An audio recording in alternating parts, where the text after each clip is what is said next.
February 14th, 1943. The North African desert is burning. American soldiers, young, untested, terrified, are scrambling for cover as German panzers slice through the dunes. Radios scream with broken commands, and somewhere, far away, buried in the side of a ravine nearly 100 miles from the front, one man sits in a bunker, completely detached from the chaos he created. This is Major General Lloyd Ralston Fredendall, a man once handpicked by America's most powerful generals, hailed as one of the best.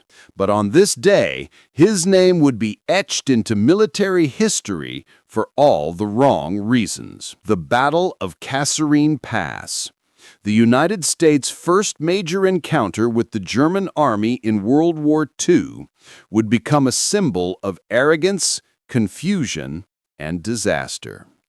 This is the untold dark side of General Lloyd Fredendall. Episode 1. The Rise of an Unlikely General.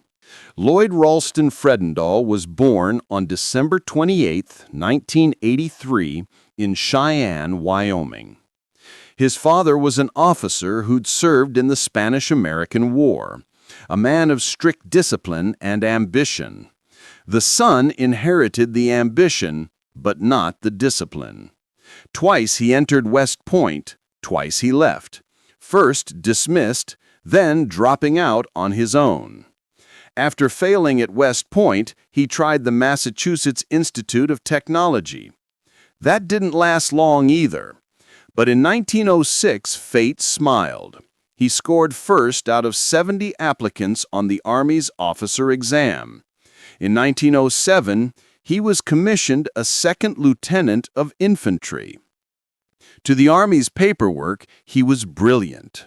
To his men, he was loud, boastful, and desperate to prove himself. Through the quiet years between wars, Fredendall found his place not on battlefields, but in classrooms, training camps, staff colleges, administrative offices. He was the teacher who'd never fought. Yet inside those safe halls, he built powerful friendships. He impressed George C. Marshall, the future Army Chief of Staff, who once wrote that Fredendall was one of the best. Determination all over his face.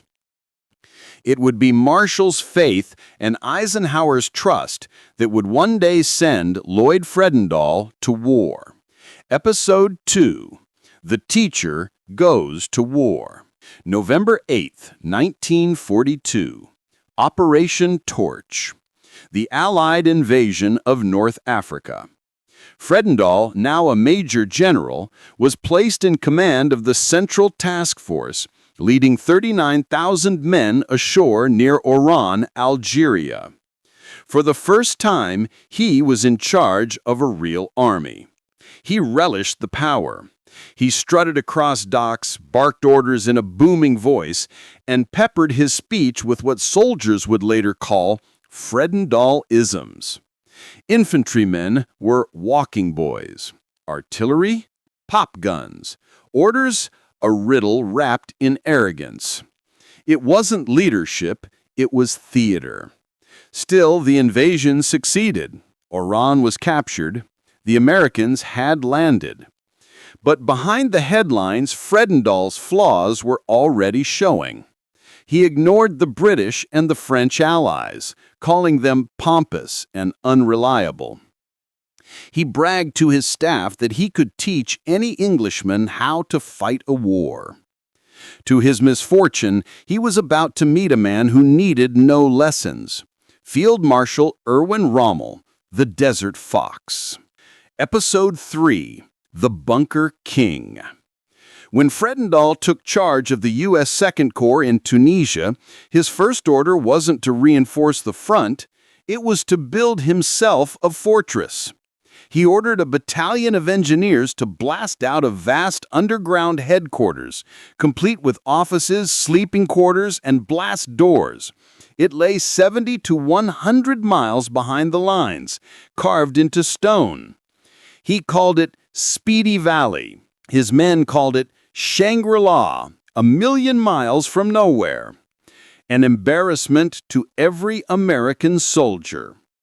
Fredendall rarely visited the front. He'd issue orders over the radio using his own slang, trying to hide meaning from the enemy, but only confusing his own men. An example survives.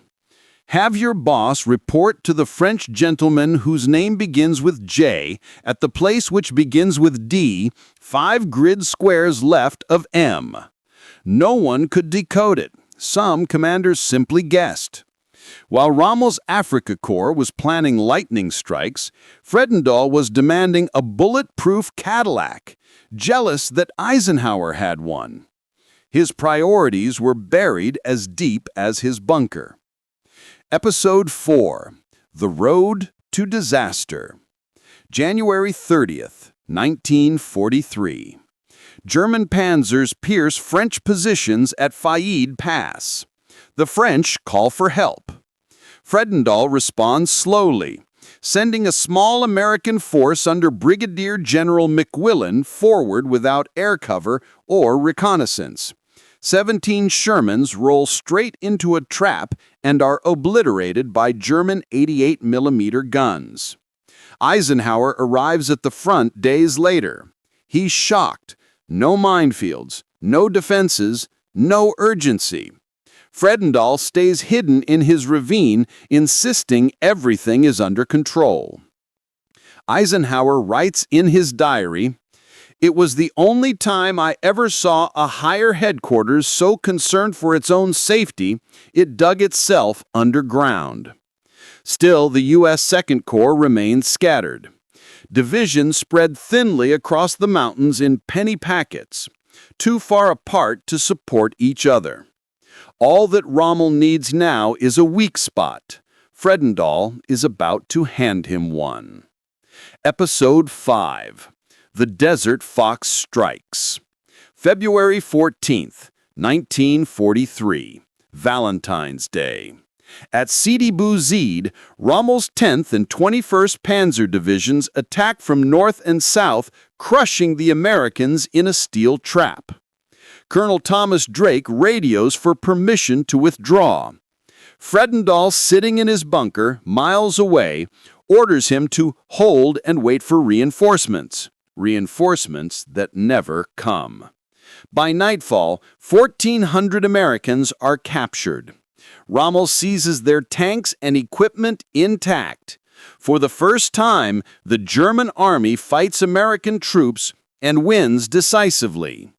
Fredendall does not go to the front. He does not see the destruction. Instead, he plans to blow up his bunker in case the enemy reaches him. The front lines were collapsing, and their commander was preparing his escape. Episode 6. The Fall of Kasserine. February 20th, 1943. Rommel strikes again, this time at Kasserine Pass itself, the gateway through the western dorsal mountains.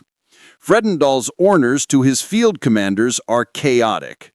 Go to Kasserine and pull a Stonewall Jackson. No strategy, no coordination, just bluster. The U.S. defense crumbles. Men abandon positions. Vehicles clog the mountain roads. Panic sets in. Rommel breaks through the pass. Fredendall is now completely cut off from his own units. I cannot see what Fredendall did to justify his existence. That line will soon mark the end of his career. By late February 1943, the American Second Corps had been shattered. In just 10 days, the U.S. Army had lost over 7,000 men, 183 tanks, and an untold amount of pride. This was supposed to be the proving ground of American strength. Instead, it was a lesson in humiliation, and at the center of it all, in a fortified bunker 100 miles away, sat General Lloyd Fredendall, silent, confused, and broken. He wasn't the man of determination Marshall had promised. He wasn't even a commander anymore. He was a ghost watching his own army die. Chapter 7. The Party is Yours. When Eisenhower realized the extent of the disaster, he sent Major General Ernest Harmon to assess the situation and, quietly, to take control if necessary. Harmon arrived in the early hours of the morning. He found Fredendall groggy, disoriented, and defeated. "The party is yours," Fredendall told him. Then he went to bed. That single sentence summed up everything wrong with his leadership: the arrogance, the detachment, the surrender without a fight. Harmon quickly stabilized the line. Reinforcements from the British and Free French poured in, halting Rommel's advance.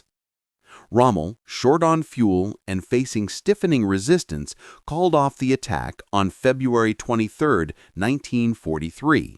But by then, the damage to America's reputation and Fredendall's career was irreversible. Chapter 8. Relief and Replacement. In early March, Eisenhower met with his senior officers. Omar Bradley reported bluntly, "To a man, they've lost confidence in Fredendall." It was the final verdict. Fredendall was relieved of command of Second Corps. His replacement? Major General George S. Patton, Jr., a man who lived and breathed combat discipline. Patton arrived like a thunderclap. He restored discipline with a vengeance. Helmets and neckties required no exceptions. Every soldier was to salute, every gun cleaned, every order precise. Within weeks, morale returned. The same men who had fled in panic at Kasserine would soon stand victorious at El Guitar. Under Patton, the Second Corps became the fighting machine the U.S. Army had promised to be. But Fredendall would not be there to see it. Chapter 9. The Political Cover-Up. Normally, a general whose failures cost thousands of lives would be finished, publicly disgraced. But Fredendall was different. Eisenhower, ever the diplomat, understood the cost of humiliation. Firing a general who had been praised by George C. Marshall, the Army's top man, could cause political fallout and hurt morale back home. So, instead of being court-martialed, Lloyd Fredendall was quietly promoted to lieutenant general and reassigned to training duties in the United States.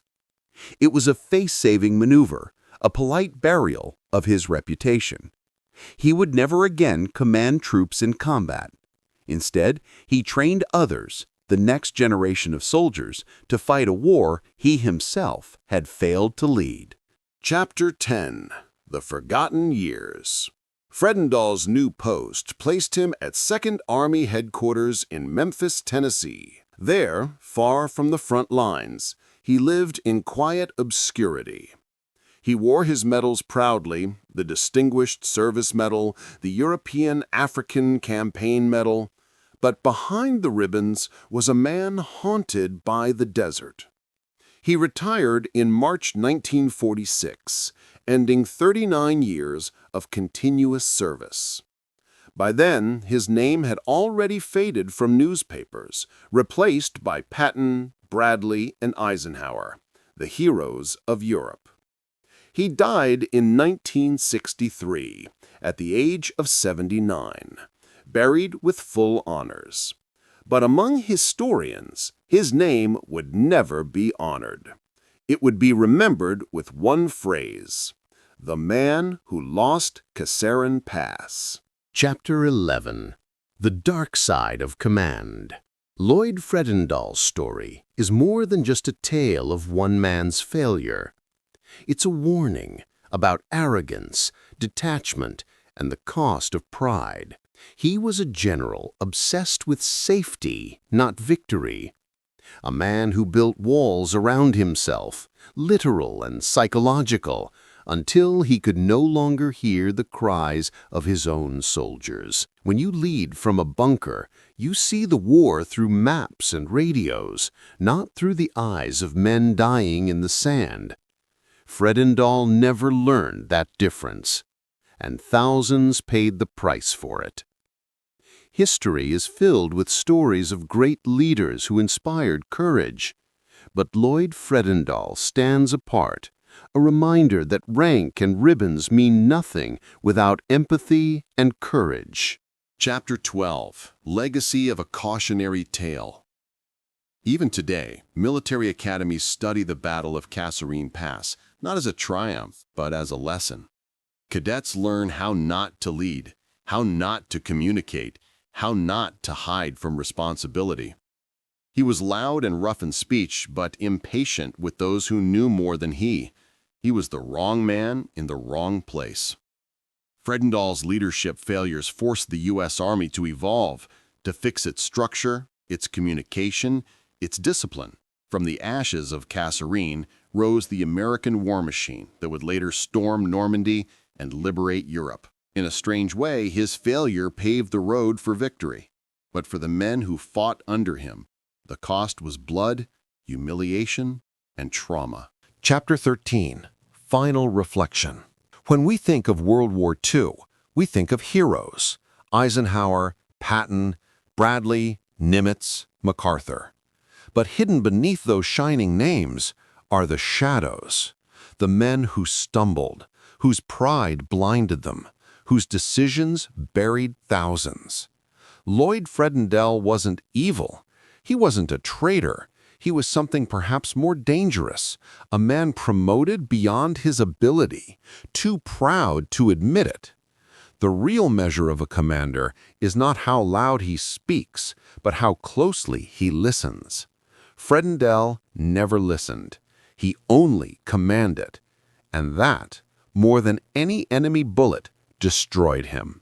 So as the wind still whispers through the Kasserine Pass, the ghosts of those lost men seem to ask one question: where was our general? He was in a bunker, safe, alone, and history never forgave him for it. The story of Lloyd Fredendall reminds us that power without courage is hollow, and that even the greatest armies can fall when led by fear.